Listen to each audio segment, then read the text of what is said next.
महाकुंभ का आगाज हो चुका है और इसके साथ ही यहाँ साधु संतों का जमावड़ा भी लग चुका है।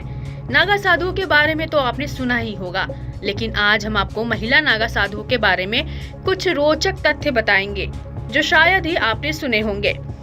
नागा में बहुत साधु वस्त्रधारी और बहुत साधु दिगंबर यानी बिना कपड़ों के होते हैं, लेकिन महिलाएं भी जब संन्यास में दीक्षा लेती हैं तो उन्हें भी नागा बनाया जाता है, लेकिन वे सभी कपड़े पहनती हैं। महिला नागा साधुओं को अपने माथे पर एक तिलक लगाना होता है। उन्हें एक ही कपड़े पहनने की अनुमति होती है जिसका रंग गेरुआ होता है। महिला नागा साधु बिना सिले हुए कपड़े पहनती हैं, जिसे गंती कहा जाता है। नागा साधु बनने से पहले महिला को 6 से 12 साल तक ब्रह्मचर्य का पालन करना होता है। जब महिलाएं ये कर ले जाती हैं, तो उन्हें महिला गुरु नागा साधु बनने की अनुमति दे देते हैं। नियम ये भी कहता है कि वे ही महिलाएं नागा साधु बन सकती हैं जिन्होंने अपना गृहस्थ जीवन पूरा कर लिया हो या गृहस्थी बसाई ना हो। सिर्फ इतना ही नहीं, महिला नागा साधु उन महिलाओं को बनाया जा सकता है जिन्होंने किसी कारणवश गृहस्थ जीवन को त्याग कर दिया हो। इस तरह की महिलाओं को अपने गुरु को यह सिद्ध करना होता है कि वह स्वयं को ईश्वर के लिए समर्पित कर चुकी हैं और वापस गृहस्थ जीवन में नहीं लौटेंगी। महिला नागा साधु किसी न किसी बड़े अखाड़े से जुड़ी हुई होती हैं। हालांकि उन्हें रहने के लिए अलग से भी आश्रम दिया जाता है।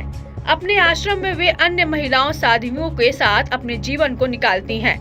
कुंभ मेले के दौरान अखाड़े में उनके लिए अलग से व्यवस्था की जाती है। यही नहीं, जब पुरुष नागा साधु कुंभ स्नान कर लेते हैं, उसी के पश्चात उन्हें पवित्र नदी के जल में उतरकर डुबकी लगाकर पुण्य अर्जित करना होता है। महिला नागा साधुओं के जीवन में कई सख्त नियम और परंपराएं शामिल है, खासकर पीरियड्स यानी कि मासिक धर्म के दौरान।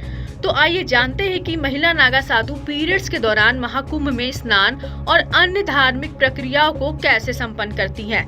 महिला नागा साधु के लिए पीरियड्स के दौरान कुछ विशेष नियम होते हैं। जब कोई महिला नागा साधु यानी कि पीरियड्स में होती हैं, तो वह पूजा और भगवान को छूने से बचती हैं। इस दौरान वे राख शरीर पर लपेटे रहती हैं और गंगा या संगम में स्नान नहीं करती है।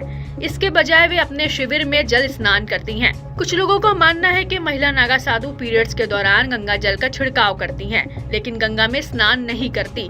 कुंभ के दौरान महिला नागा साधु के लिए एक विशेष माई बाड़ा बनाया जाता है, जिसमें सभी महिला नागा साधु रहती हैं। आपको बता दें कि महिला को नागा साधु बनाने से पहले उनके बीते पूरे जीवन की जानकारी ली जाती है। क्या महिला भगवान के प्रति समर्पित है?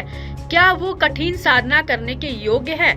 ये सभी चीजें देखी जाती हैं। नागा साधुओं की तरह महिला नागा साधु को भी जीवन में अपना पिंडदान कर देना होता है। साथ ही महिला नागा साधु अपना मुंडन भी कराती हैं। आपको यह भी बताते चले कि पुरुष नागा साधु दिगंबर रहते हैं, यानी कि बिना वस्त्रों के, जबकि महिला नागा साधु के लिए विशेष नियम होते हैं, जिनमें वस्त्र धारण, पूजा पाठ और अन्य जीवन शैली से जुड़ी कई बातों का ध्यान रखा जाता है।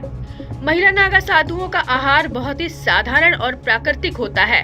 वे मुख्य रूप से कंदमूल, फल, जड़ी बूटी और पत्तियां खाती हैं।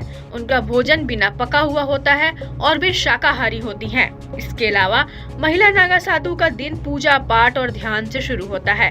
वे सुबह ब्रह्म मुहूर्त में उठकर शिव जी का जाप करती हैं और शाम में भगवान दत्तात्रेय की पूजा करती हैं।